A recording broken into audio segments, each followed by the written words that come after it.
Darles la bienvenida a nombre del Colegio Galiliano y de parte mía en particular, que es del Departamento Psicopedagógico. Mi nombre es Jacob Gómez y bueno, el día de hoy vamos a dar inicio a lo que es nuestra primera escuela de padres para el nivel inicial y primaria. Quería empezar con un cuento que ya nos va introduciendo al tema. El cuento es de las dos puertas. Había una vez dos puertas en la misma casa. Una era una puerta de salón, mientras que la otra era una puerta de baño del montón. Pero en lo que coincidían ambas era en que llevaban una vida fatal. La casa estaba llena de niños traviesos y descuidados que no dejaban de golpear las puertas todos los días. Cuando todos veían las puertas, comentaban su mala fortuna. Pero el mostraba siempre harto de explotar. La puerta de baño la tranquilizaba diciendo: no te preocupes, es normal. Son niños, ya aprenderán. Aguanta un poco y verás cómo todo cambiará a mejor. La puerta de salón se calmaba por algún tiempo, pero un día, tras una fiesta en la casa llena de golpes y portazos, explotó diciendo: ya está bien, ya no aguanto más. Al próximo portazo que me den me rompo y se van a enterar de lo que soy capaz. No hizo caso de las palabras de la otra puerta, la puerta de baño. Y cuando el día siguiente recibió su primer golpe, la puerta de salón se rompió. Aquello causó un gran revuelo y preocupación en la casa, y los niños fueron advertidos para tener más cuidado, lo que llenó de satisfacción a la puerta que saboreaba su venganza. Pero pasados los primeros días de problemas, los dueños de la casa se hartaron de la incomodidad de tener una puerta rota. Sin embargo, en lugar de arreglarla, decidieron cambiarla. Así que sacaron de su sitio la antigua puerta y sin ningún miramiento la abandonaron junto a la basura. Entonces la bella puerta de salón se lamentó de lo que había hecho, pues por no haber aguantado un poco más, ahora se veía esperando a ser convertida en serrín, mientras que su amiga, la vulgar puerta de baño, seguía en su sitio y además era tratada con más cuidado. Afortunadamente la puerta de salón no acabó hecha serrín, porque un hombre muy pobre la descubrió junto a la basura y aunque rota, le pareció la mejor puerta que podía encontrar para su pobre casa. Y la puerta fue feliz de tener otra oportunidad y de volver a ser de puerta y de aceptar con agrado las incomodidades de un trabajo tan duro y tan digno como es ser una puerta. Bueno, a veces no es tan importante en qué circunstancias nos encontramos realmente, digamos, por ejemplo, económicamente o de dónde hemos nacido o cómo estamos, sino también un poco de la visión que tomemos de las cosas. Una puerta aceptó la situación y la otra puerta le costaba, naturalmente, porque los niños siempre hacían muchas travesuras, pero que de repente eran un poco propias de su edad y del momento. Entonces, un poco la idea de poder juntarnos hoy es dar algunas recomendaciones, pero como les decía, no es desde un punto de vista tan vertical, ¿no? Como que el que sabe todo y en realidad no lo está pasando directamente. Como son ustedes que tienen esta vocación tan valiente de ser padres, ¿no? Es un reto. Entonces, bueno, yo quería darles algunas recomendaciones a partir un poco de la revisión que estaba haciendo de cosas, de bibliografía, ¿no?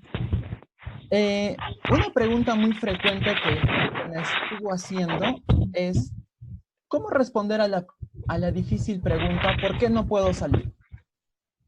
Revisando información, obtuve una idea muy interesante que de repente les puede ayudar.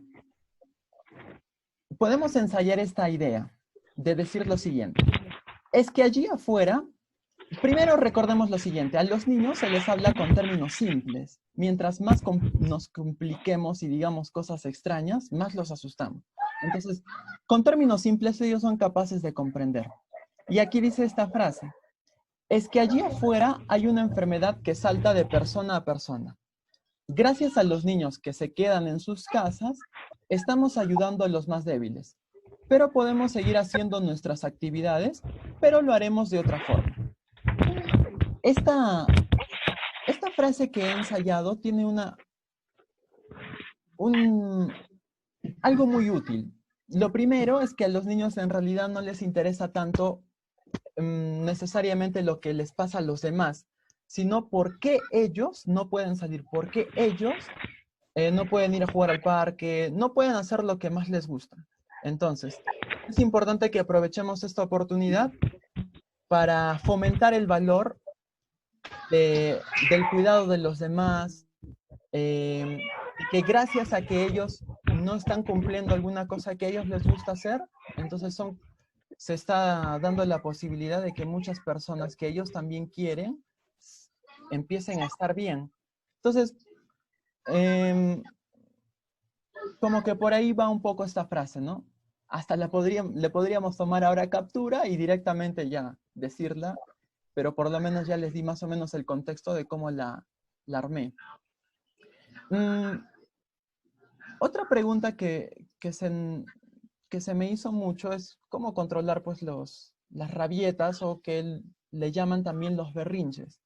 Entonces, primero, los berrinches son parte del desarrollo normal. Si un niño no tiene berrinches, significa que no está teniendo un buen desarrollo. Si un niño no le gusta jugar o no reclama jugar todo el tiempo, significa muy probablemente, según muchos autores, que está teniendo un problema del desarrollo. Pero, ¿por qué es necesario considerar esto? Porque los berrinches tienen una necesidad. Son útiles para entender cuáles son las normas. Eso es algo que los niños van mostrando para poder entender cuáles son las normas. Entonces, a veces el problema es que nosotros no ponemos las reglas claras. ¿Qué significa? Que no hay una hora de dormir, no hay, por ejemplo, no se sabe en qué tiempo se va a hacer qué cosa. Y esto creo que es importante mencionarlo porque ahora es responsabilidad mía ponerme en una posición empática. La verdad es que por las cosas que han pasado este mes, en realidad estos meses, estos 2 meses prácticamente, es natural que todo se nos haya desordenado. Nosotros teníamos un patrón de cómo hacer las cosas. Usualmente nos hemos ordenado, hemos dicho, vamos a trabajar, vamos a llevar estos proyectos. Entonces, a partir de esa situación, todo se desordenó. Entonces, es una nueva oportunidad para volver a establecer normas, pero estas normas tienen que tienen que tener un criterio razonable. Los niños en realidad no se complican mucho en los razonamientos. Si nosotros mostramos seguridad y al mismo tiempo somos lo suficientemente flexibles, ellos son capaces de entenderlo. Cuando nosotros empezamos a agregar normas y más normas y más normas, por ejemplo, le decimos, tienes que irte a dormir, pero al mismo tiempo le dice, tienes que quedarte a completar las tareas, entonces se confunde. Tienes que comer tu comida, pero también le decimos, no sé, pero tienes que hacer también tus tareas al mismo tiempo, entonces se confunde y dice, ¿qué hago? ¿O cómo? ¿O hago mis tareas? ¿Qué es más importante? Se complican. Ellos no se complican, nosotros somos los que les instalamos normas y normas y normas. Pero, como les decía, nos corresponde en este momento juntarnos y tener una posición empática porque es natural que todo esto haya pasado, porque estamos aprendiendo nuevas cosas. Entonces, acá tengo una mnemotecnia que armé bien bonita.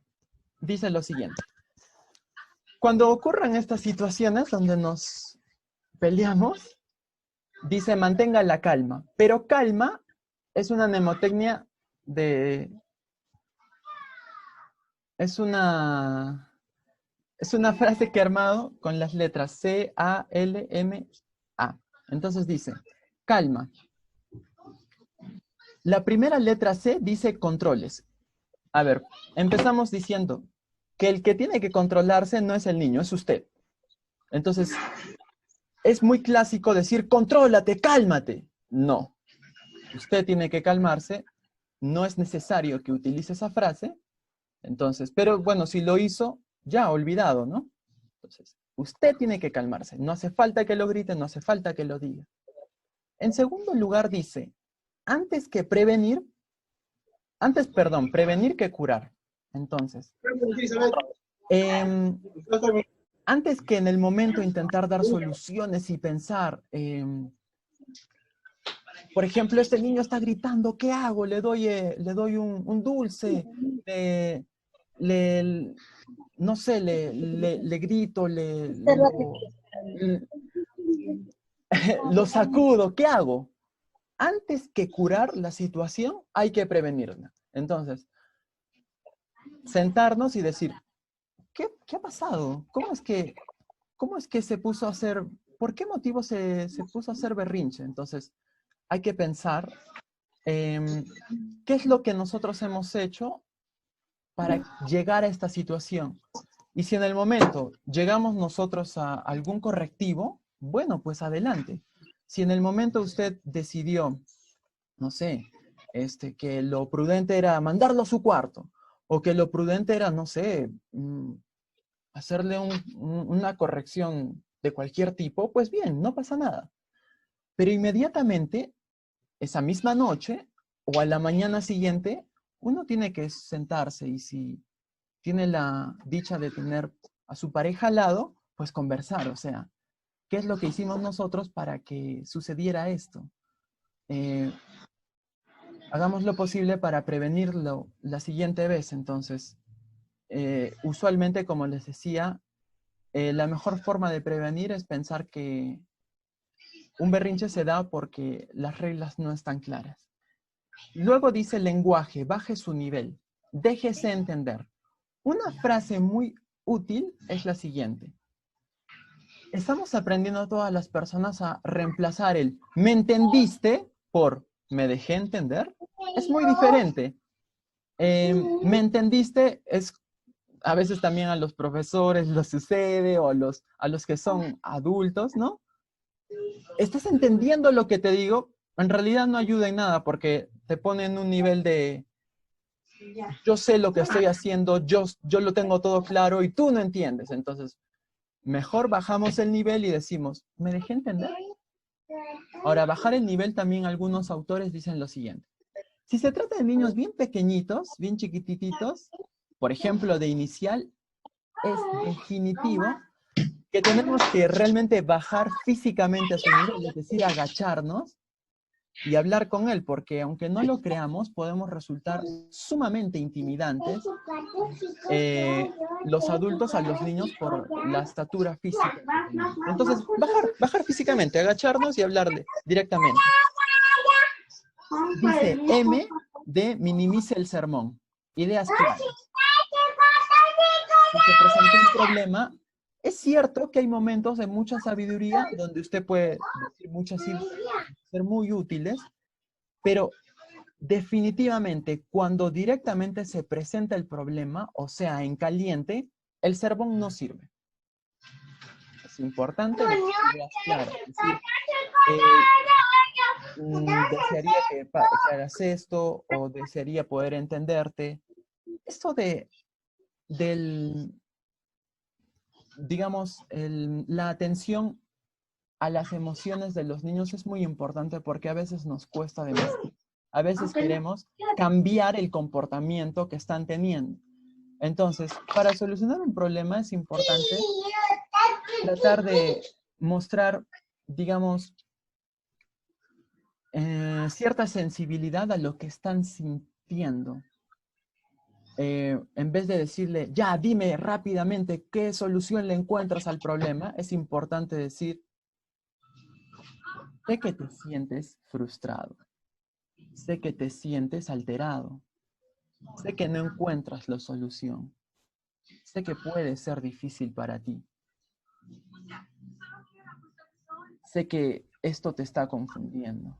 Comprendo lo que sientes. Entonces, inmediatamente el niño se da cuenta de que es normal sentir desesperación, pero que puede cambiarla, que puede reemplazar esos sentimientos, digamos, que le cuestan en ese momento por otros que de repente sean un poco más productivos, por así decirlo.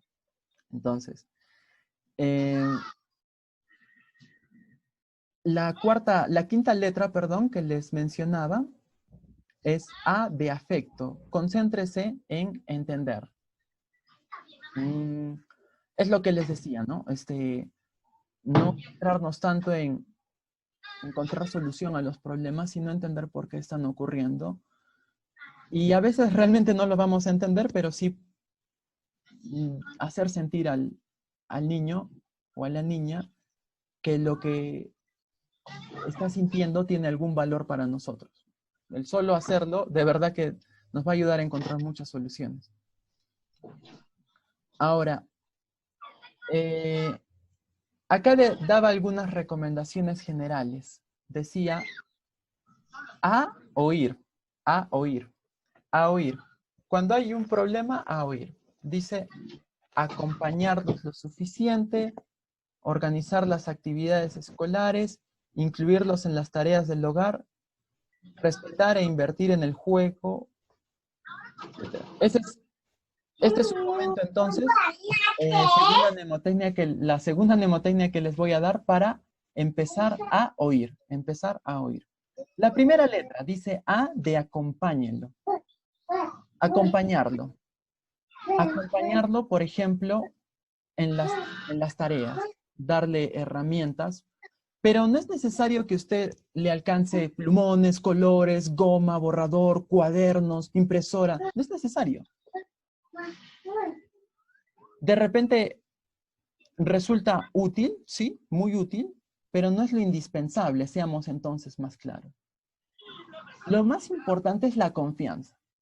El niño puede contar solamente con una hoja de papel y un lapicero, pero si usted confía en que él puede hacerlo y lo va a hacer bien con solo esas dos herramientas, entonces cualquier otra cosa que usted quiera adicionar, él lo va a recibir bien. Por ejemplo, mira, te traje estos colores porque veo que te pueden ser útiles. Ah, entonces el niño dice, wow, qué bueno, se dio cuenta de que lo necesitaba. Pero en cambio, si nos concentramos en hacer un cargamontón, ¿no? Ay, ahora mi hijo necesita ir al colegio, necesita jugar, ¿qué hago? Y buscamos todos los materiales que podamos y nos concentramos solo en eso, el niño empieza, por ejemplo, a generarle inclusive una aversión al estudio. Entonces, acompañarlo en esta diapositiva, por ejemplo, es dar confianza. Dice acompañarlo, sobre todo dele su confianza. Pero asegúrese que sea la suficiente, que sienta que se ve respaldado. Entonces, es interesante, ¿no? Porque a veces de verdad se ve a los niños como decían algunos autores, como un adulto pequeño o de repente un libro en blanco. Los niños son pequeños y no saben hacer nada, o más bien lo tienen que saber todo porque algún día serán grandes. Entonces esas visiones creo que no nos ayudan mucho. Creo que en realidad lo importante en lo que podríamos concentrarnos es, digamos, el niño no alcanza, por ejemplo, la repisa, o sea, el lugar donde están los objetos más altos. Entonces, lo que podemos hacer en vez de sacar el objeto por él, decirle, algún día ya serás más alto o tienes que tomar tu leche para que seas más alto y puedas llegar ahí, pues en realidad ni siquiera decirle, yo en tu lugar hubiera pensado en buscar una silla y subirme encima de ella. No, de repente sutilmente, aunque va a demorar bastante tiempo, creo que sutilmente dejar la silla. Sutilmente arreglarle el cuarto. sutilmente limpiarle, digamos, lavarle la ropa, sutilmente, sin decirle, mira, lo hice por ti, lo hice porque soy tu padre o tu madre y te quiero. No, no hace falta. El niño se va a dar cuenta. Entonces, dice una frase muy interesante que estaba leyendo anoche. A veces el ruido de nuestras acciones es tan alto que impide escuchar nuestras palabras.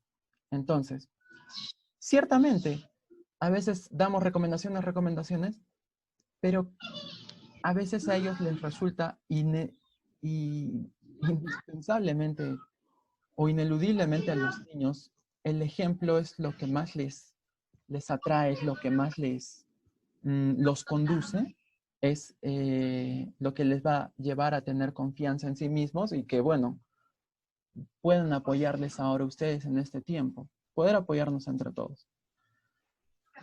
La segunda decía organice. Creo que hemos escuchado bastante esto de hacer un horario de vida, ¿no? Pero en realidad el horario tiene un criterio de va a ser útil siempre y cuando haya sido hecho en grupo, digámoslo en familia. Por lo menos un grupo de dos. Un grupo de dos, por ejemplo, uno de los equipos más bonitos y llamativos en una familia es el equipo de papá y mamá, si es que ustedes tienen la oportunidad de tenerlo. Entonces, si por lo menos un horario de actividad se hizo en el equipo de dos, realmente va a tener va a ser bastante productivo, va a ser bastante bueno. Dice, organicen juntos, por eso decía juntos, en equipos, el horario de actividades. Defina básicamente a qué hora dormir, a qué hora despertar y a qué hora almorzar, pero no de forma tan estricta. De repente en una primera semana o en 2 semanas, podemos decir, el almuerzo es a las 2. Y los niños, sobre todo, bueno, entre los 8 y 10 años, interiorizan las reglas. No hace falta repetírselas tantas veces. Con que 2 semanas se las hayamos dicho, las interiorizan. Y aunque nosotros creamos que que no presta atención o que no la tomó en cuenta, él ya tiene claro que hay un horario más o menos a las 2 de la tarde en que es hora de comer. Es más, todos los niños al despertar ya saben más o menos cuál va a ser la rutina. Entonces, si nosotros, que somos los adultos, nosotros somos los que fijamos esos horarios, y en vez de estar insistiéndolo, nosotros lo tenemos claro y digamos, lo inspiramos, es decir, por ejemplo, si el adulto tiene distintas actividades que hacer y es él el que respeta como adulto el horario de almuerzo, los demás se sienten motivados a también respetar el horario. Pero si él como adulto exige a los niños, por ejemplo, o niñas, exige, tienes que almorzar a la hora, pero él no respeta su propio horario de vida, es muy, muy difícil que los niños puedan interiorizar esto porque, como les decía, ellos trabajan mucho por modelos. Entonces, y es necesario dar el tiempo suficiente para el juego y el esparcimiento, ¿no? En general. En este punto también quería mencionarles que no es necesario que todo juego sea... Tiene que haber un equilibrio. No todo juego tiene que ser supervisado, pero tampoco todo juego tiene que ser libre. Entonces, eso va a depender un poco de los estilos de crianza. Entonces, ustedes van a ser totalmente libres en establecer. Bueno, yo pienso que por mi experiencia como padre, como madre, yo en mi caso particular pienso que está bien 1 hora para el juego libre y todas las demás horas para el juego supervisado, pues bien, porque es su experiencia. O viceversa, ¿no? Algunos dirán, no, yo prefiero, porque tengo también un espacio en los juegos, entonces prefiero que el juego sea totalmente libre porque yo siento que el lugar donde lo están haciendo es seguro, entonces bueno, es libre también de tomar esa decisión. Pero sí es importante entonces que en un horario de vida nos alcance tiempo para el juego y el esparcimiento. Algunos dirían, todos los días tiene que haber una hora de juego. Yo creo que no. Yo creo que eso es un ideal, ¿no? Un ideal, pero nosotros no estamos para, digamos, para normas tan estrictas. En realidad creo que estamos para pensar en que son sugerencias, en que nosotros les damos las ideas importantes, pero son ustedes los que están vivenciando las diferentes cosas en casa, entonces ustedes son los que al final tomarán la decisión de cuánto realmente tenemos la capacidad de dar juego y esparcimiento, pero bueno, es necesario mencionar que es algo muy importante. Incluya, a oír decía, ¿no? Entonces la I es de incluya. Inclúyalo.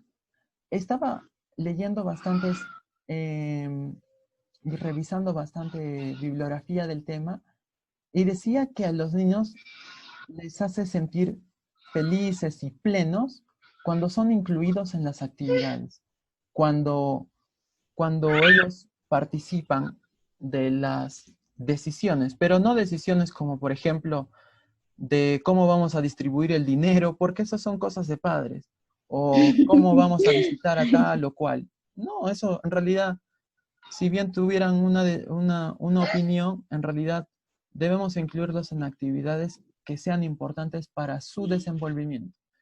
Entonces, no tener miedo a, por ejemplo, permitirles lavar su propio plato. No imponerlo, ojo, pero sí no tener miedo de permitirles lavar su propio plato, de permitir que pueda limpiar su propio cuarto, que pueda, por ejemplo, planchar su ropa. Y ante esto, en este ítem de incluya, les digo no tener miedo de permitir, porque es muy usual no, que no suceda porque tenemos miedo a que lo hagan mal y porque efectivamente hemos comprobado que lo hacen mal. Entonces nos molesta, nos incomoda.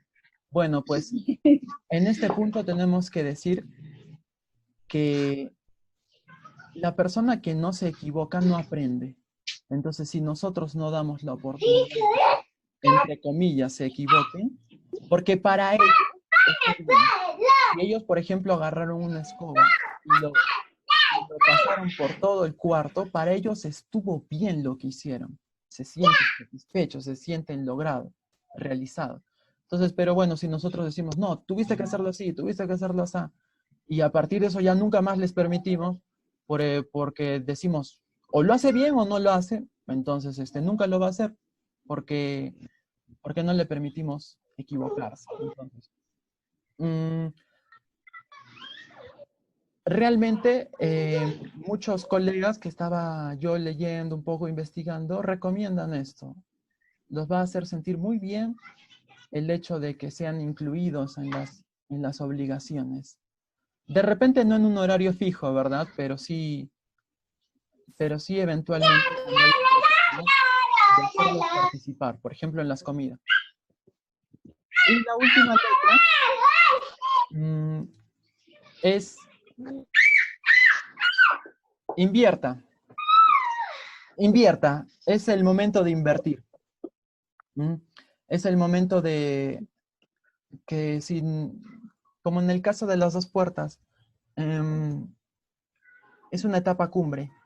Las etapas cumbre se dice que no vuelven que si no lo hiciste en ese momento, después cuando quieras volver a hacerlo ya no vas a tener oportunidad. Entonces, creo que dentro de todo, la vida nos ha puesto este momento especial en donde realmente todo está muy complicado, pero de repente nos lo ha puesto para poder invertir en experiencias que realmente hubieran resultado imposibles si no se hubiera dado todo eso. Entonces,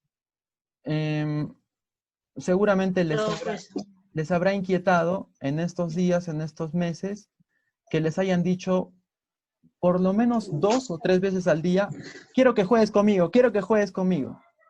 Y ahora yo preguntaría, ¿cuántas veces te has permitido jugar con ellos? ¿Cuántas veces nos hemos sentado a aceptar sus reglas, a aceptar la forma como ellos conciben el juego? Porque el juego no solo es para aprender reglas o para, no sé, insertarnos en la sociedad. No, no, no, no. El juego es para divertirse. Eso es su finalidad.